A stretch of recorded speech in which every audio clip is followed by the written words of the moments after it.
And so now the sun starts its transit through Leo. Over the next 3 decans, the next 30 degrees, day by day, the sun is going to be moving through the lion in our skies. And Leo is depicted as the strength card in our Rider-Waite tarot deck. And we see in this card the glorious sunshine that they are basking in, this pair, just like we have in the height of summer. We have Leo, the lion, ablaze. There is passion and ferocity here. There are those huge levels of power and resourcefulness that we can feel. There is a lot of sexual tension in our Leo, often depicted as a king, regal in nature.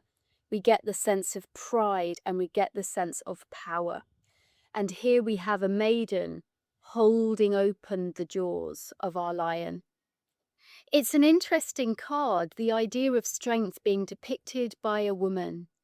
And what we would have expected, perhaps, is the hero defeating the lion with their sword, taking them down. This kind of brute force approach to the heroic nature of subduing the lion. And yet here, instead of a heroic prospect, we have a woman here who is possibly depicting something higher, a more mature expression of strength. There is more of a sovereignty to her patience and her grace. She is ruling over this power, but not by brute force. She has become one with the lion, and we see this sense of unity consciousness with the lemniscate, the figure of 8, the infinity sign above her head. So one of the myths that we can associate with the lion is the Nemean lion. In the 12 labours of Heracles, the first labour that he encounters, that he has to go through, the first ordeal, is to kill the Nemean lion, a treacherous tyrant that has been devastating Nemea. And yet I've chosen a different myth as an umbrella for our Leo this time, because although this may represent how Leo became immortalized in the sky, the Nemean lion, I believe that my story about Sybil is going to be more in line with our strength card here.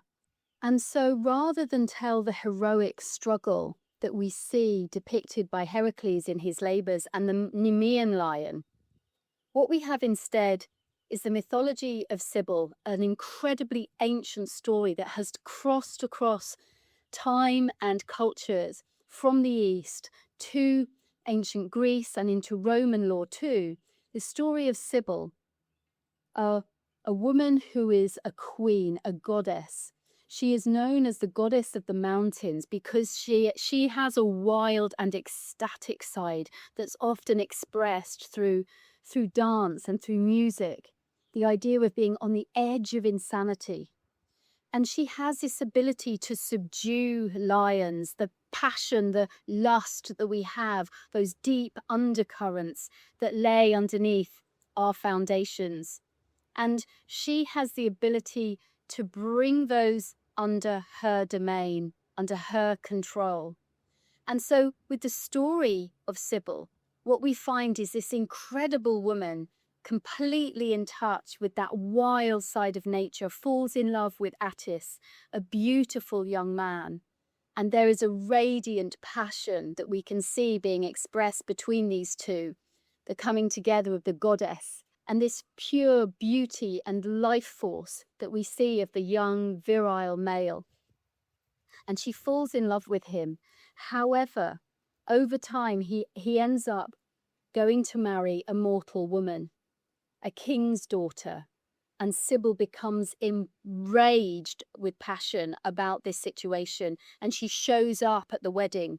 And as a result, Attis is driven mad through her appearance and ends up, as a result, castrating himself It's almost as if he cannot control the sexual tension, the sexual urge, and destroys it, perhaps in an act of devotion or desperation. It's hard to know the difference. And we see this in a very similar manner to some of the rituals and mythology associated with Dionysus. And we see Sibyl and Dionysus often woven together with the ideas of their wild, ecstatic dancing and orgies in the forests. So definitely a sexual tension here that we can see through the mythology being explained. And so this was a mortal wound that was self-inflicted by Attis. He ended up dying, some say underneath a pine tree, some say that she then, as the mother, created a full cycle and revived him to a state of a pine tree where he could live on and live again. And so we have this idea with Sibyl of cycles of life and death and rebirth and transformation. So I think that our Sibyl myth seems to describe more the maiden here than our Nemean lion. But what we will see is I'll bring the two together as we walk through the next 3 decans of Leo. And we'll see Sibyl overarching these decans, but the Nemean lion will take center stage in our 2nd decan of Leo. So I hope you enjoy this Leo season, enjoy these beautiful sunny days that we have with Leo. And so the themes that we will be touching on as we move through this Leo season are themes of power, of nobility, of regency. There'll be the idea of this lust, this sexual charge and tension, and the need to actually release that tension, the building and release of tension. And we will also see the idea of opposing forces being united into unity. And we see that again. I point you again to the lemniscate, the symbol of infinity. Have a wonderful day.